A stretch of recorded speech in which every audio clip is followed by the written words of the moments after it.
जय श्री कृष्णा मित्रों, स्वागत है आप सभी का सत्यार्थ दर्शन यूट्यूब चैनल पर। दोस्तों, क्या आपने कभी सोचा है कि कुछ घरों में ऐसी संतानें क्यों जन्म लेती हैं जो अपने माता पिता को दुख पहुंचाती हैं। आपने ये भी देखा होगा कि कई बार पति पत्नी के बीच तालमेल बैठाने की तमाम कोशिशों के बावजूद रिश्तों में खटास आ जाती है। आखिर ऐसा क्यों होता है? क्यों एक पिता अपने बेटे को पालने में कोई कमी नहीं छोड़ता, हर संभव प्रयास करता है कि उसका बेटा सुखी रहे, लेकिन वही बेटा बड़ा होकर अपने पिता को दुख क्यों देता है? क्यों कोई व्यक्ति संयमित जीवन जीते हुए भी बीमारियों से घिरा रहता है? और क्यों कोई इंसान दिन रात मेहनत करने के बावजूद अभावों में जीवन जीने को मजबूर होता है? आखिर ऐसा क्यों होता है? धर्म ग्रंथों के अनुसार ये सब हमारे पूर्व जन्म के कर्मों का परिणाम है। हमारे द्वारा किए गए कर्म चाहे अच्छे हों या बुरे, लौटकर हमारे जीवन में जरूर आते हैं। कोई माने या ना माने, लेकिन ये सत्य है कि हमारे कर्म ही हमारे भाग्य का निर्माण करते हैं। यही कारण है कि कुछ घरों में सुख देने वाली संतानें जन्म लेती हैं तो कहीं दुख देने वाली। मित्रों, ये सब हमारे अपने कर्मों का फल है। इन बातों को बेहतर ढंग से समझने के लिए आज हम आपके लिए एक ऐसी कथा लेकर आए हैं जो इस रहस्य से पर्दा उठाएगी। कृपया इस कथा को अंत तक ध्यान से सुने।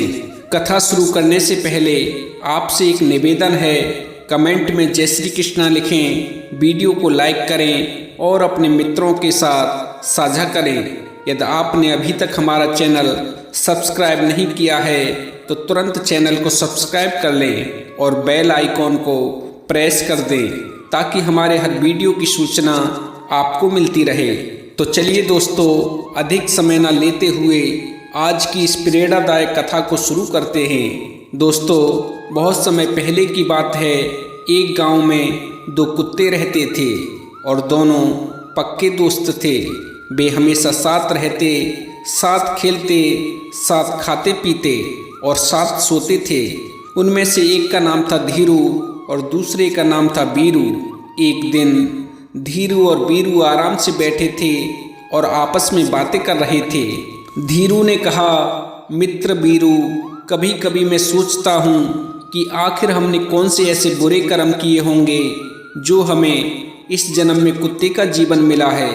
सुबह से शाम तक दौड़ते दौड़ते हालत खराब हो जाती है, तब कहीं जाकर पेट भरने को थोड़ा बहुत मिल पाता है।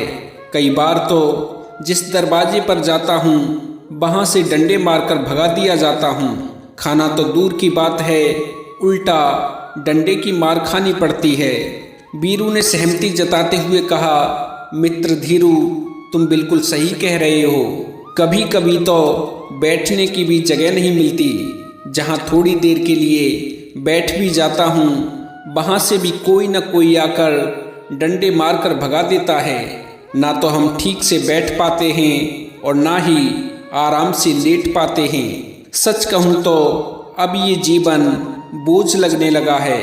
धीरू ने सिर हिलाते हुए कहा, बीरू, इसमें कोई शक नहीं है कि हमने अपने पिछले जन्म में जरूर कोई बुरे कर्म किए होंगे। यही वजह है कि हमें इस जन्म में इतना दुख झेलना पड़ रहा है। फिर धीरू ने कहा, मित्र बीरू, मुझे लगता है कि अब हमें कुछ करना चाहिए। क्यों ना हम तीर्थ यात्रा पर चलें। तीर्थ यात्रा भगवान के दर्शन और साधु संतों का आशीर्वाद लेने से शायद हमारा कल्याण हो जाए। ये जन्म तो नहीं बदल सकता, लेकिन कम से कम अगले जन्म को तो सुधारा जा सकता है। बीरू ने इस बात पर सहमति जताई और दोनों ने तीर्थ यात्रा पर जाने का निश्चय कर लिया। हालांकि उन्हें रास्ता नहीं पता था, लेकिन उन्होंने ठान लिया कि यात्रा शुरू करनी चाहिए। रास्ता तो धीरे धीरे मिल ही जाएगा। अगले दिन सुबह होते ही धीरू और बीरू तीर्थ यात्रा पर निकल पड़े। रास्ते में चलते चलते जब रात हो गई तो धीरू और बीरू एक गांव के बाहर खड़े घने पेड़ के नीचे रुक गए। दिन भर की थकान से वे इतने थके हुए थे कि तुरंत ही गहरी नींद में सो गए। सुबह उठकर उन्होंने अपनी यात्रा फिर से शुरू की। चलते चलते दोपहर हो गई। और भूख ने उन्हें परेशान करना शुरू कर दिया। धीरू ने कहा, मित्र अब तो मुझसे और नहीं चला जाएगा, भूख के मारे जान निकली जा रही है। इस पर बीरू बोला, तुम सही कहते हो मित्र, देखो सामने गांव दिखाई दे रहा है, उसके पास एक घना पेड़ भी है, चलो पहले वहाँ थोड़ा आराम कर लेते हैं, फिर गांव में जाकर खाने का कुछ इंतजाम करेंगे, हो सकता है कुछ खाने को मिल जाए। वे दोनों पेड़ के नीचे आराम करने लगे। तभी उन्होंने देखा कि पास ही कुछ चूहे भाग रहे थे। चूहों को देखकर बीरू के मुंह में पानी आ गया। वह धीरे से बोला कि धीरू, क्यों ना इन चूहों में से 2-4 पकड़कर खा लेते हैं, इससे हमारी भूख मिट जाएगी। धीरू ने गंभीरता से सिर हिलाते हुए कहा, नहीं बीरू, हम तीर्थ यात्रा पर निकले हैं। तीर्थ यात्रा में किसी जीव की हत्या करना पाप होता है। ऐसा करना तो दूर, अगर मन में ऐसा विचार भी आया तो पाप लगेगा। हम पुण्य कमाने निकले हैं, अगर ये पाप कर लिया तो हमारी यात्रा व्यर्थ हो जाएगी। बीरू ने कहा, तो फिर कोई और उपाय सोचो जिससे किसी जीव की हत्या भी ना हो और हमारा पेट भी भर जाए। दोनों मित्र वहाँ से आगे बढ़ गए। चलते चलते वे एक चौराहे पर पहुँचे जहाँ एक मंदिर था। कुछ देर आराम करने के बाद उन्होंने तय किया कि अब अलग अलग दिशा में जाएंगे। धीरू ने कहा, अगर हम साथ चले तो दोनों का पेट ठीक से नहीं भर पाएगा, अलग अलग जाएंगे तो जो भी मिलेगा खा लेंगे। वो ये भी तय कर चुके थे कि वापस लौटने पर उसी चौराहे पर मिलेंगे। जो पहले पहुंचेगा वह दूसरे का इंतजार करेगा। इसके बाद दोनों अलग अलग दिशाओं में चले गए। धीरू चलते चलते एक गांव में पहुंचा। वहां एक ब्राह्मण अपने घर में पूजा कर रहा था। उसकी पत्नी यानी ब्राह्मणी उसके लिए भोजन तैयार कर रही थी। जब भोजन बनकर तैयार हो गया तो ब्राह्मणी ने स्वादिष्ट पूरी पकवानों से भरी थाली ब्राह्मण के सामने रख दी और घर के अंदर चली गई। उधर ब्राह्मण पूजा समाप्त कर भोजन के लिए आने ही वाला था कि धीरू ब्राह्मण के घर पहुंच गया। उसने देखा कि भोजन की थाली तैयार रखी है। उसने झट से अपनी भूख मिटाने के लिए थाली से 2-4 पूड़ियाँ उठाई और वहाँ से भाग गया। ब्राह्मण ने कुत्ते के रूप में धीरू को अपनी थाली में से जब पूड़ी ले जाते हुए देखा तो वह हंसते हुए बोला कि राधे कृष्ण राधे कृष्ण। बेचारा लगता है बहुत भूखा है, ये भोजन शायद इसके नसीब में ही था। उसने अपनी पत्नी को बुलाकर कहा, सुनो, इस थाली का सारा भोजन इस कुत्ते को दे आओ, ये बहुत ही भूखा लगता है। ब्राह्मणी गुस्से में बोली कि आप क्या कह रहे हो, मैंने इतनी मेहनत से आपके लिए ये पकवान बनाए हैं और आप कहते हो कि मैं इस थाली को इस कुत्ते को दे दूं। ब्राह्मण ने अपनी पत्नी को समझाया कि प्रिय, भोजन पर खाने वाले का नाम लिखा होता है, ये भोजन मेरे नसीब में नहीं था, शायद ये इस कुत्ते के नसीब में लिखा है, इसे देना ही सही रहेगा। कहते भी हैं कि दाने दाने पर लिखा है खाने वाले का नाम। ब्राह्मणी ने जब अपने पति के मुंह से ये सुना तो ब्राह्मणी चुपचाप थाली उठाकर बाहर गई और भोजन कुत्ते के रूप में धीरू के सामने रख दिया। धीरू ने भरपेट खाना खाया, तृप्त हुआ और ब्राह्मण ब्राह्मणी को मन ही मन दुआएं देता हुआ वहां से चला गया।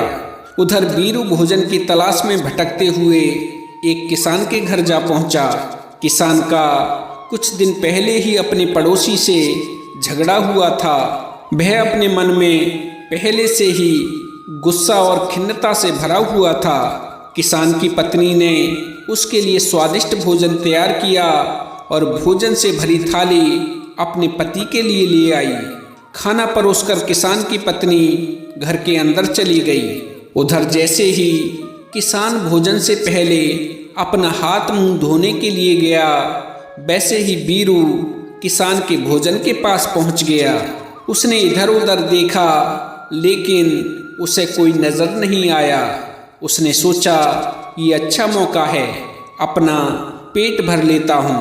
बीरू ने थाली से रोटी का एक टुकड़ा उठाया और भागने की कोशिश करने लगा, लेकिन इतने में किसान वापस आ गया। उसने कुत्ते के रूप में बीरू को देखा और गुस्से से लाल हो गया। किसान ने गालियां देते हुए अपनी लाठी उठाई और जोर से बीरू की पीठ पर वार कर दिया। बीरू दर्द से चिल्लाते हुए गिर पड़ा। किसान का गुस्सा शांत नहीं हुआ। उसने बीरू को 2-4 लाठियां और मार दी। बीरू अधमरा हो गया और सोचने लगा, मैं तो यहाँ भूख मिटाने आया था, लेकिन यहाँ तो जान पर ही बनाई। ये किसान कितना निर्दयी है, जरा सी रोटी के लिए इसने मेरी कमर तोड़ दी। उधर धीरू इंतजार कर रहा था। वह बार बार इधर उधर देखता, लेकिन बीरू उसे कहीं नजर नहीं आ रहा था। समय बीतता गया और जब बीरू नहीं लौटा तो धीरू लाचार और उदास होकर चौराहे पर बैठ गया। थोड़ी देर और इंतजार करने के बाद उसने फैसला किया कि वह बीरू को ढूंढने निकलेगा। उसका दिल बेचैन हो रहा था और वह अपने दोस्त की तलाश में चल पड़ा। कुछ दूर चलने के बाद उसे बीरू नजर आया। धीरू दौड़ते हुए उसकी तरफ बढ़ा।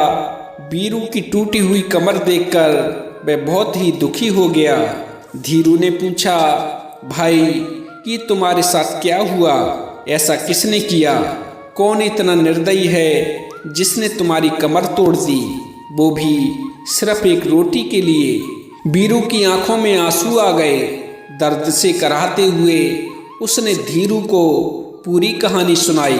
कहानी सुनकर धीरू की आंखों में भी आंसू आ गए और वह दुख से भर गया। बीरू गुस्से से बोला, मैं उस किसान से बदला जरूर लूंगा। उसे दिखाऊंगा कि खुद की कमर कैसे टूटती है। लेकिन वह क्या कर सकता था?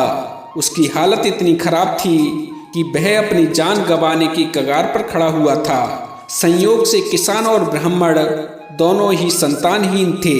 अगले जन्म में धीरू का जन्म ब्राह्मण के घर हुआ, जबकि बीरू किसान के घर जन्मा। किसान बहुत खुश हुआ कि उसके घर बेटा पैदा हुआ है, लेकिन उसकी खुशी ज़्यादा देर तक न टिक पाई। बेटे के जन्म के साथ ही उसके बैल की मृत्यु हो गई और उसकी पत्नी बीमार रहने लगी। जैसे ही बेटे का पहला जन्मदिन आया, किसान के हरे भरे खेतों में जानवर घुस गए और सारी फसल बर्बाद कर दी।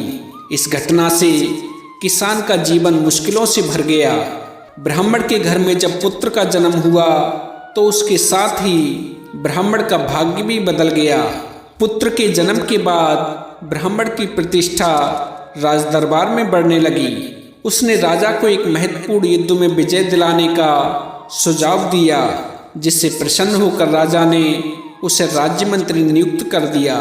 साथ ही उसे एक महल और अपार धन संपत्ति भेंट में मिली। ब्राह्मण का बेटा जैसे जैसे बड़ा हुआ, वह अपने पिता के समान तेजस्वी और गुणी साबित होने लगा। कम उम्र में ही उसने शास्त्रों का गहन अध्ययन कर लिया था। उसकी विद्वता इतनी थी कि बड़े बड़े विद्वान भी उससे शास्त्रार्थ में हार जाते थे। ये देखकर ब्राह्मण का हृदय गर्व और आनंद से भर जाता था, क्योंकि उसका पुत्र उसे हर कदम पर सुख देता था। वहीं दूसरी ओर किसान का बेटा बिल्कुल विपरीत स्वभाव का निकला। वह आलसी और दुष्ट प्रवृत्ति का था। हर छोटी बड़ी बात पर वह अपने पिता को ताने मारता, गालियां देता और घर का पैसा जुए में बर्बाद करता। किसान अपने बेटे की इन हरकतों से परेशान होकर अत्यंत दुखी रहने लगा। आखिरकार किसान ने सोचा कि बेटे को सुधारने का कोई उपाय करना चाहिए।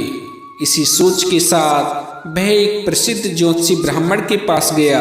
उसने देखा कि ज्योतिषी ब्राह्मण अपनी कुटिया के बाहर ध्यान मगन बैठे थे। किसान ने उनके पास जाकर अपनी समस्या बताई। जोशी ने उसकी बात ध्यान से सुनी और बोले, तुम्हारे बेटे को सुधारने का सबसे अच्छा उपाय है। जोशी ब्राह्मण ने किसान से कहा, तुम अपने पुत्र का विवाह किसी संस्कारी और समझदार लड़की से कर दो। जब वह विवाह के बंधन में बंधेगा और उसके ऊपर अपनी पत्नी और परिवार की जिम्मेदारी आएगी तो वह अपने आप सुधर जाएगा। अक्सर कहते हैं कि विवाह का बंधन अच्छे अच्छों की अकल ठिकाने लगा देता है। यह सुनकर किसान ने जोशी के चरणों में प्रणाम किया और अपने घर की ओर चल दिया। घर पहुंचते ही उसने तुरंत अपने बेटे का विवाह करने का निर्णय कर लिया और योग्य कन्या की तलाश में जुट गया। उधर ब्राह्मण ने भी अपने पुत्र के विवाह के बारे में विचार किया। शीघ्र ही उसने अपने पुत्र का विवाह एक सुशिक्षित और गुणी लड़की से करवा दिया, जो परिवार की गरिमा और परंपरा को बनाए रखने में सक्षम थी। ब्राह्मण के बेटे की बहू बड़ी ही संस्कारी थी। उसका व्यवहार ऐसा था कि उसने पूरे परिवार को खुशियों से भर दिया। दूसरी तरफ किसान ने भी अपने बेटे का विवाह करवाया, लेकिन विवाह के अगले ही दिन एक भयानक घटना घटी। उसका बेटा अचानक चल बसा। बहू ने घर में आते ही कोहराम मचा दिया और रो रो कर अपने ससुर को कोसने लगी। बहू के कटु वचन सुनकर किसान सदमे में चला गया। उसने अपना सिर दीवार पर पटकना शुरू कर दिया और चिल्लाने लगा, मेरा बेटा मेरी कमर तोड़कर चला गया। दोस्तों, ये कहानी हमें सिखाती है कि जैसा हम कर्म करते हैं वैसा ही फल हमें भोगना पड़ता है, चाहे वे कर्म इस जन्म के हों या पिछले जन्मों के। जैसा कि इस कहानी में दिखाया गया है कि ब्राह्मण ने अपने जीवन में अच्छे कर्म किए, जिसके कारण उसे एक सुखद और गुणवान संतान मिली। वहीं किसान के बुरे कर्मों का परिणाम उसे दुख और अहंकारी संतान के रूप में मिला। ये सत्य है कि हमारे जीवन में जो भी सुख दुख आते हैं वे हमारे कर्मों का परिणाम होते हैं। पति पत्नी में अनबन, घर में क्लेश या कोई अन्य समस्या, ये सब हमारे पूर्व जन्म के कर्मों का फल है। धार्मिक और आध्यात्मिक दृष्टि से देखा जाए तो अच्छे कर्मों से सद्गुणों और शुभ परिणामों की प्राप्ति होती है, जबकि बुरे कर्म जीवन में कष्ट और दुख लाते हैं। तो साथियों, आशा करते हैं ये कहानी आपको पसंद आई होगी। अगर ये वीडियो आपको अच्छी लगी हो तो कृपया इसे लाइक करें, हमारे चैनल सत्यार्थ दर्शन को सब्सक्राइब करें और हो सके तो इस कहानी को अपने मिलने वालों के साथ भी जरूर साझा करें। तो साथियों, आज के लिए बस इतना ही। मिलते हैं एक अन्य ज्ञानवर्धक वीडियो में। तब तक के लिए आप सभी को मेरी तरफ से जय श्री कृष्णा, जय श्री राधे, जय श्री श्याम। बोली श्री बांके बिहारी लाल की जय। जय जय श्री राधे श्याम।